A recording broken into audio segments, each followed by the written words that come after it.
kita bicara epigenetik ya. Uh-uh. Sebenarnya tokohnya yang mulai ini menerobos itu sebenarnya Carl Jung. Karena dia yang bicara mengenai collective consciousness. Ya. Pertama. Dan dia yang bicara mengenai shadows, anima, animus, mass, personal itu Carl Jung. So, for me the greatest scientist is Carl Jung. Bukan the greatest philosopher ya, bagi orang critical psychologist, tapi Carl Jung ininya dibandingkan dengan Einstein dan so on. Kenapa? Karena dia menemukan hal yang sangat sulit, dan ini penting banget untuk diskusi yang ditawarkan oleh Prasti, yaitu intuition. Ya, kaitannya ke situ nanti. Kalau saya bisa correct me if I'm wrong ya, saya bukan psikologis soalnya. Jadi Carl Jung ini berbeda dia sama Sigmund Freud. Mereka musuh bebuyutan. Ya. Carl Jung dia hanya specializing ke orang-orang yang schizophrenic. Jadi for last 2 years dia hanya pasiennya yang dia terima hanya orang schizophrenic. Karena Carl Jung bilang ini orang-orang schizophrenic ada kesamaannya. Mereka can hear voices, mereka can see things. Apakah itu fantasi? Enggak, must be source, must be source. Nah, yang menarik dari Carl Jung, dia lakukan eksperimen ketika dia, nah ini pengaruh epigenetik juga, karena pasiennya schizophrenic, dia juga jadi schizophrenic. Ya, jadi selama 2 tahun dia bisa mendengar tuh voice, dia bisa melihat, dan karena dia juga seorang scientist, part of his mind observe himself. I can imagine dia jadi pasien, dan dia harus mengikat badannya dengan plastik. Dia ikat tuh badannya dengan plastik. Lalu mind sebagian dia. Jadi dia dive into it. Akhirnya dia tahu bahwa voices itu datang dari satu source. Apa yang dilihat datang dari satu source.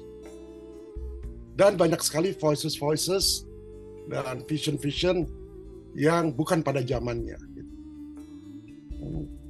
Jadi dia mengatakan itu ada satu medan kolektif yang menyimpan itu semua.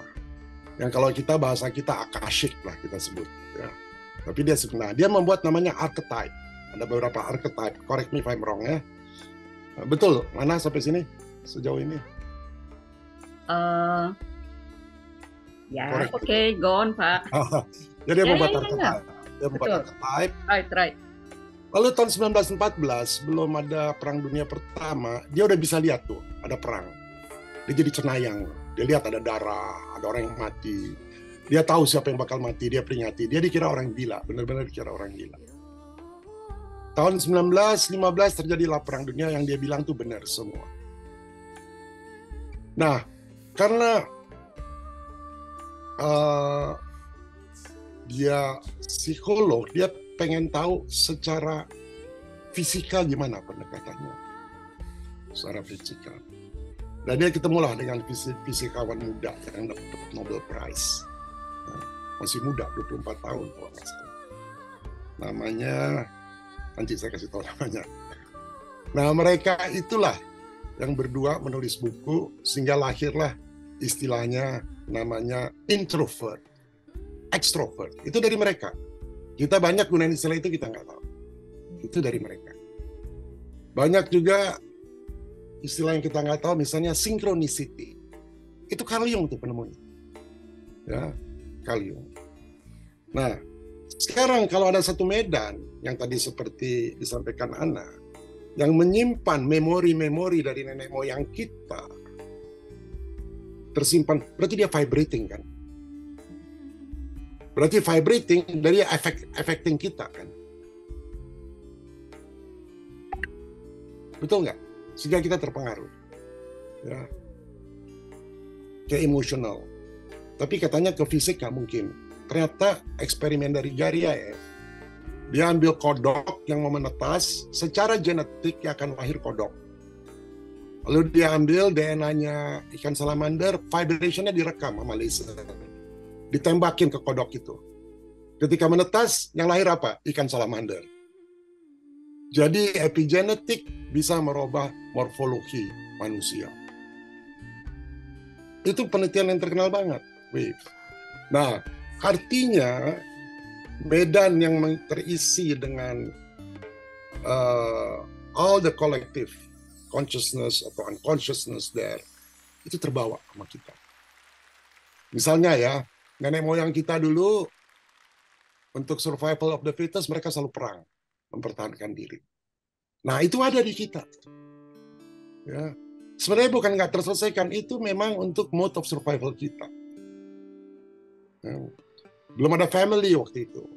Survival. Nah mereka tuh kawin untuk melindungi tribes-nya. Jadi itu terbawa semua, kolektif.